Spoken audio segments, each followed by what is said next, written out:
She was sitting in class doing her homework and her full attention was on her books when suddenly her best friend startled her by making a horrible voice, and with a shriek she jumped up from her seat.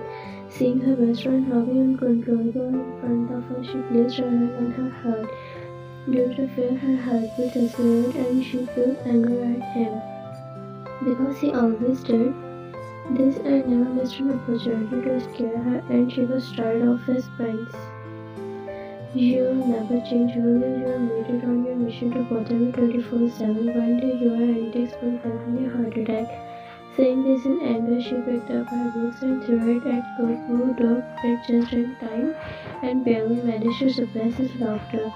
I thoroughly enjoyed seeing the expression on your face after scaring you, and your tiny heart cat frightened so quickly, he said, looking at teasing her, which didn't sit well with her. Leave now, I'll never talk to you again. Your antics will never change. Irritated, she focused on her study and Jungkook's smile faded with eyes fire out. You are my dear friend, you can't still mad at me. I promise I won't do it again. He sat beside her and tried to appease her by hugging her from the side. Kook, leave me alone, you'll never change. Don't make excuses. You promise and break your words every time. No, seriously, I'll be good. You are my only true friend. If you are mad at me, will share lots and adventures with me. With a sorrowful expression, he put on his most innocent face, poking her lips and looking at her with big round eyes. He was well aware that his best friend's anger was short-lived and knew exactly how to soften her heart. As she met his gaze, his angry innocence and childlike charm instantly melted her resolve, rendering her unable to stay mad at him. One, you are expert at softening me up, but next time I mean it. I am done talking to you. Her expression softened as she gazed at his innocent face and she playfully pinched his cheeks. Kook, you are an amazing friend, my best friend, embarrassed in a good way. Now, aside from scaring you, I came to fetch you because of an experience free. The math teachers absent and everyone chilling in the canteen. Let's join them. He grabbed her hand, pulling her up, and she playfully rolled her eyes at his unusual impatience. Man, give me 2 minutes, I need to pack my books. As she hastily gathered her belongings with one hand, he held the other gently but intensely pulling her along, eager to leave.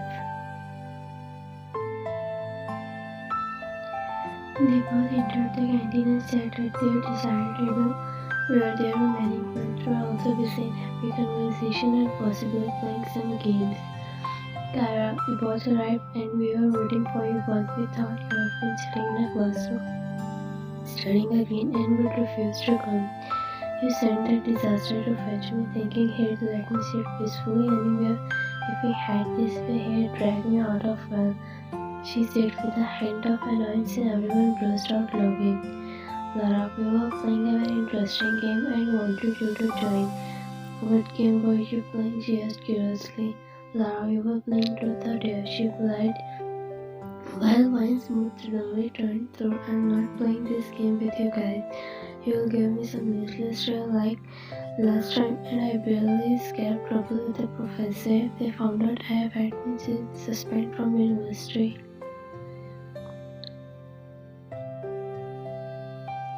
Recalling Wine's previous history, everyone burst out laughing.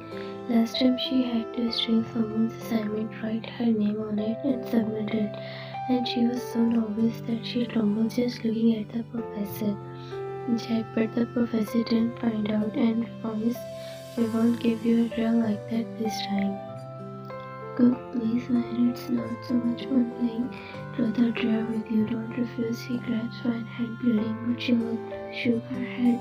He was generally a disaster in her life. Alright, let's play. Kevin started spinning the bottle and everyone began playing the game with great enthusiasm. They had been playing for quite some time, and the assignments in the game kept increasing. Kara, I'm starving, but I don't want to stop the game. Someone go order food for us, she said with a burning face, and everyone knew that when she was hungry, she became unbearable. When me too, I'm hungry, Cook, and I will order food while you guys continue the game. Jack, you guys continue the game. Look, Cook and I will go order food. They left to get food, and the game resumed. The bottle spun again, and this time it stopped at Ryan.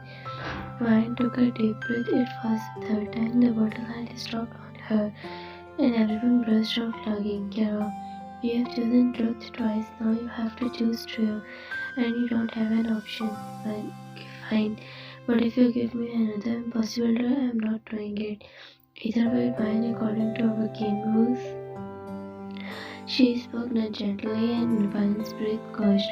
She couldn't afford to give them her entire month's salary. Alright, give me the draw. What do I have to do?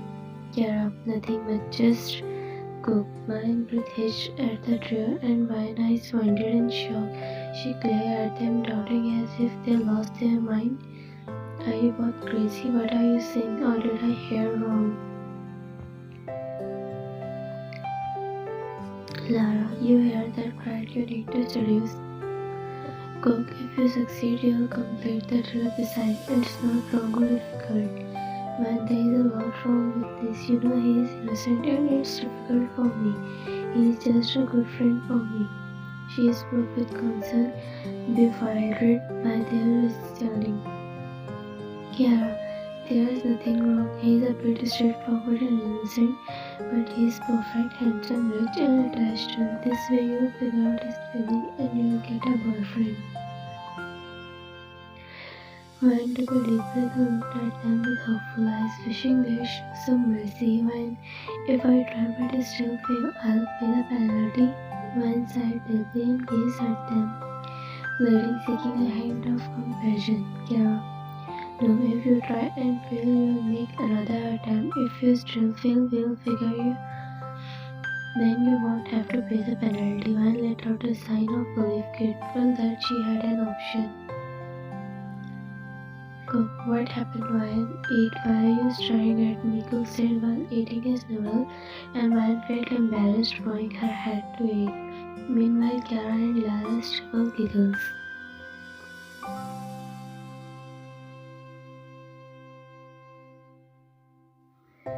She finished her evening cafe shift, removed her apron, and sat at the table thinking about the drill. When, how I am supposed to complete this drill? I have been thinking about it since noon and driving myself crazy.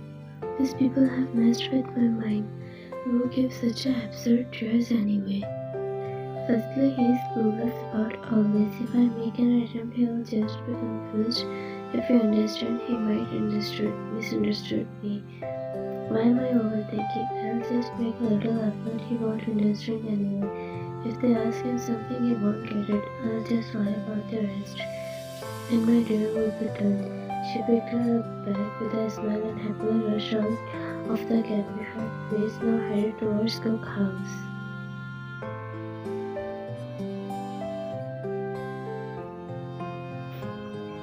Jungkook was engrossed in weightlifting when the doorbell rang and I came.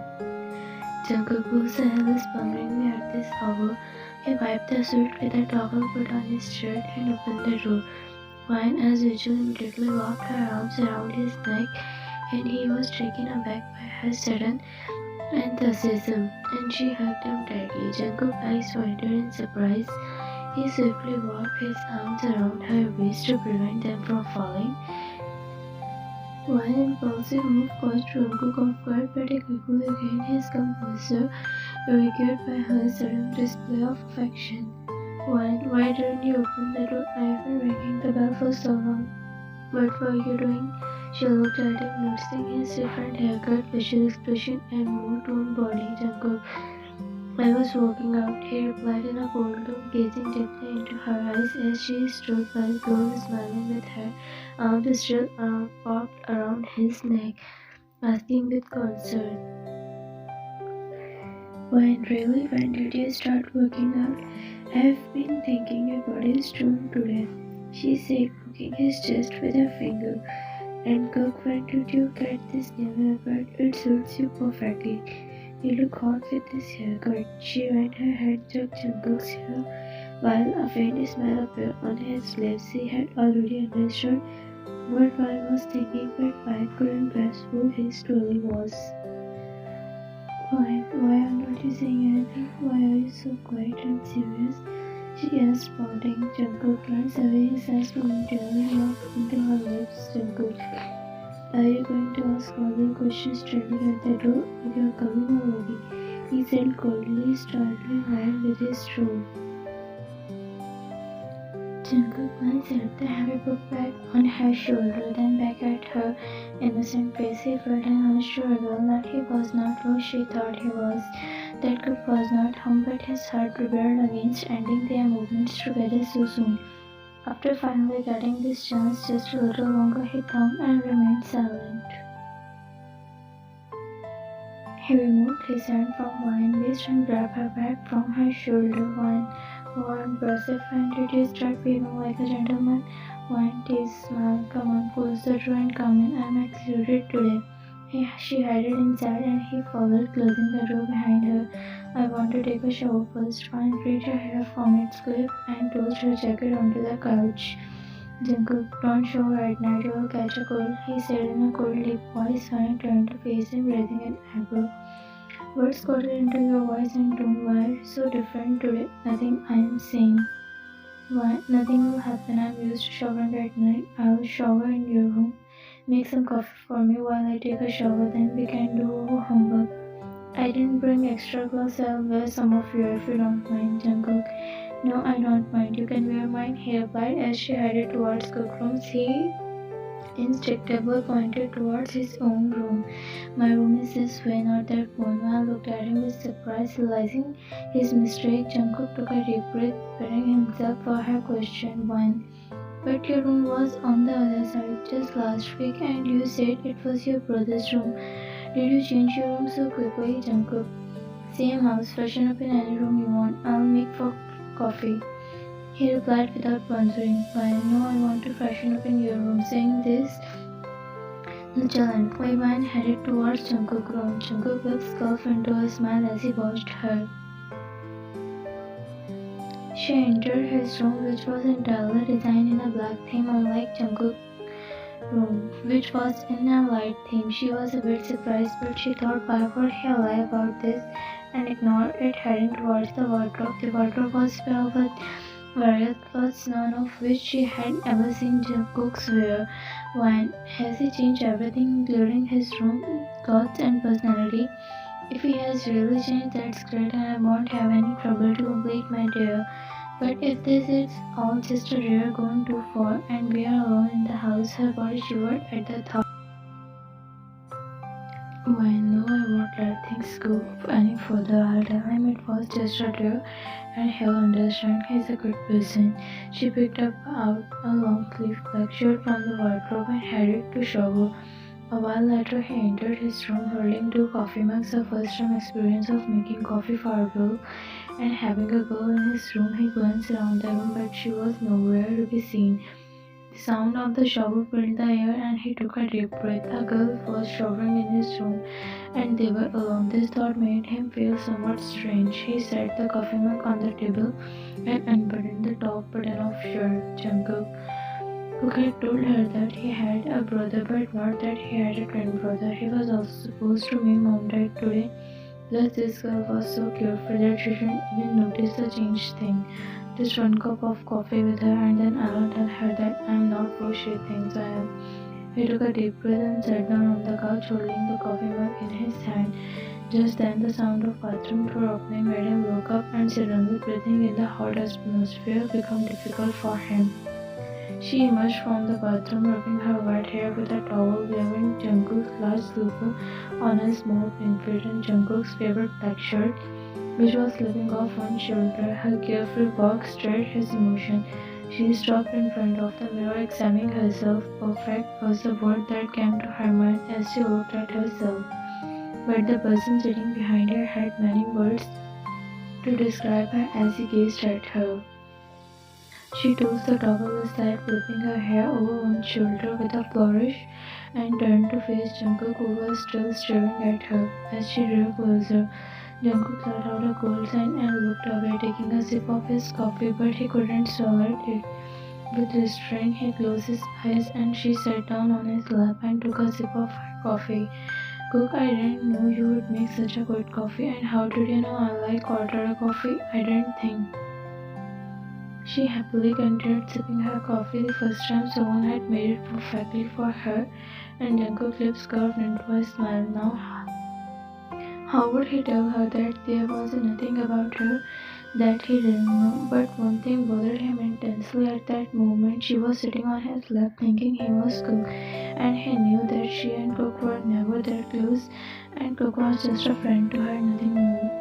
I don't think we are close enough for you to sit on my lap so casually. His deep voice and words made her a bit nervous, and she looked at Jungkook. She had coffee foam on her lips as he gazed at her lips. Jungkook involuntarily looked down, his eyes falling on her white, sitting on his lap, and caused her shirt up above.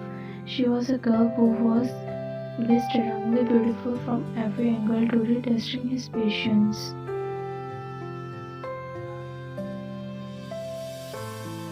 Why I can't sit on your lap? She asked innocently, looking at him with an expression that made him find her irresistible handsome today. Jungkook looked at her. You can sit, and you are the only one who has that privilege. But really, honestly, you look very different today, handsome and hot. You never looked like this before. What happened to you today? She leaned in a bit, her cheeks touching his, and kissed Jungkook. Jungkook breathed caused as his heart began racing. At that moment, Van was also lost in his thought, unaware of what she was doing. She kissed Jungkook's neck again, and Jungkook instead placed his hand on her. What are you doing? He said in a deep voice, closing his eyes to regain control as the cold air suddenly felt warm. Nothing, just striking you, but I think you are getting distracted. And why are you doing that? Why? Because I want to. I never wanted to do this before, but seeing you today make me want to.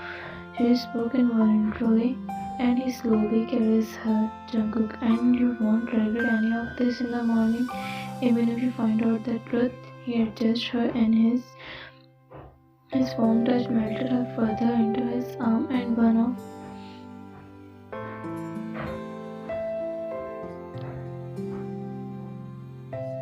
Why? No, I won't regret anything. She was getting even closer to him, and she had walked her arms tightly around his neck.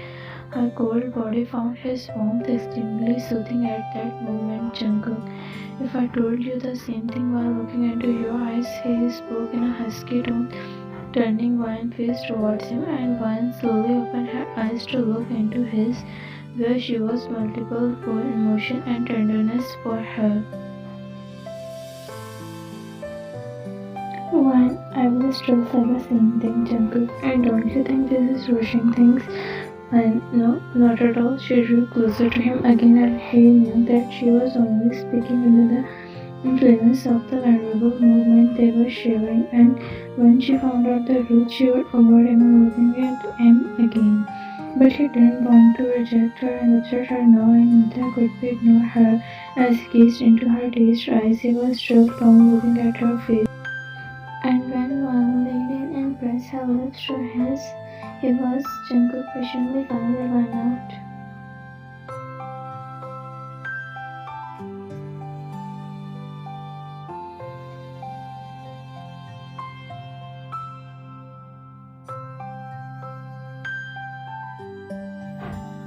Around 2 a.m. he had separated from her and gazing at his wildcat, who was asleep due to execution, and he smiled gently, kissed her forehead. He got out of the bed, taking a towel. He cleaned himself and her, then lay down on the bed with her in his arms.